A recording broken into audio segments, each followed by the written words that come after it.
त्याच्यामध्ये मी काय म्हटलं, त्याला मी योग्य प्रकारे धडा शिकवलेला आहे. त्याच्यामध्ये तो काही त्याला तुम्ही मारहाण म्हणा, धडा शिकवणे म्हणा, आणखीन काय असेल म्हणा, ते तुम्ही तुमचं वर्जन चालू ठेवा. काय मला अडचण नाही. हा काँग्रेसचा जो विकृत प्रवक्ता आहे, हा प्रत्येक डिबेटमध्ये लोकांना धमकी देणे, शिवीगाळ करणे, जातीवाचक बोलणे असे प्रकार करतच असतो. हाच प्रकार त्याने माझ्याबरोबर देखील 8 दिवसांपूर्वी केला. त्याने एका जाहीर डिबेटमध्ये तुला बुटाने तोडवतो, अश्लील शिवीगाळ, जातीवाचक, गागाभट्टाची अवलाद नाजायज, पेशव्यांची नाजायज अवलाद, अशा प्रकारचे जातीवाचक त्यांनी काही हे केलं. अर्थात ही त्यांची परंपराची गरज आहे. पण त्यांच्याकडून आरोप होतोय की तुम्ही त्यांना बंदुकीचा धाक दाखवला, बंदूक दाखवली आणि म्हणजे धमकावलं बंदूक दाखवून, असं आरोप होतो त्यांच्याकडून. काल त्यांनी त्या डिबेटमधून बाहेर पडल्यानंतर पुन्हा एकदा त्या रूमच्या तिथून मला तू खूप हिंदुत्वाद करतो, नक्षलवाद करतो, तुला ठोकतोच, आणि एक शिवी दिली. मी बाहेर त्यांना पडल्यानंतर, कारण ते दुसऱ्या याचं ऑफिस असल्या कारण मी बाहेर पडल्यावरती त्यांना पुन्हा त्याच्यावरती खुलासा विचारला. त्यांनी पुन्हा एकदा जीवे मारण्याची धमकी देऊन मला आई बहिणीवरून शिवीगाळ केली आणि त्याची तात्कालिक प्रतिक्रिया घडली. CCTV सगळ्यांना बघायला उपलब्ध आहे.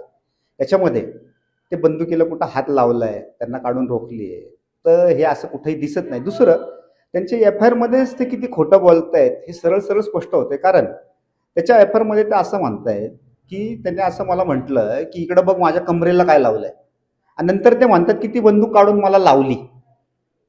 म्हणजे आता तुमच्या त्या ह्याच्यामध्येच तुमच्या FIR मध्ये 2 विसंगती आहेत. CCTV फुटेज त्याचा काही साक्ष देत नाहीये. अशा प्रकारे खोटं बोलणं, पण रेटून बोलणं. नाही, तुम्ही CCTVचा उल्लेख केला. CCTV मध्ये 2-3 कार्यकर्ते त्यांना मारहाण करताना दिसतात. तुमचं हे तरी मान्य आहे का तुम्ही मारहाण केली?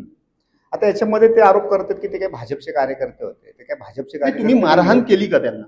CCTV मध्ये जे दिसतंय तो पोलीस तपासाचा भाग आहे. आता जे दिसतंय ते आहे. आता त्याच्यामध्ये जर दिसतंय का मी पिस्तूल काढून लावली, जर दिसत असेल तर त्याप्रमाणे कारवाई करावी. म्हणजे जे मारहाण केलेली दिसते ती तुम्ही केली आहे, ही मान्य आहे तुम्हाला?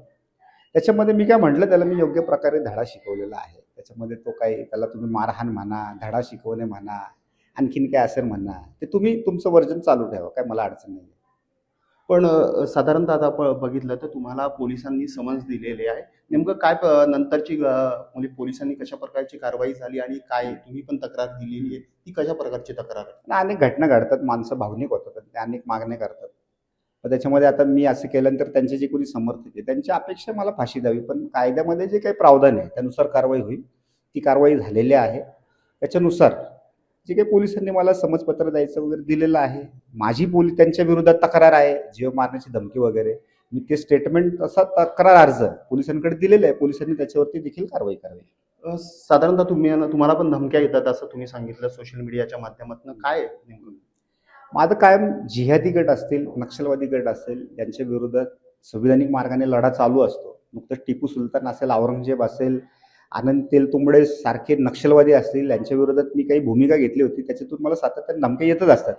कालच्या प्रकारानंतर मात्र ते धमक्यांचा ओघ वाढलेला आहे.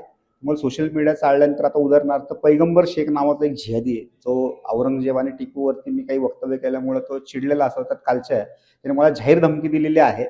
अशाच प्रकारचे अनेक लोक त्याच्या वॉलवरती दिसतात, अनेक ठिकाणी आहेत. तर पोलिसांनी तो तपास करावा आणि मला पोलीस संरक्षण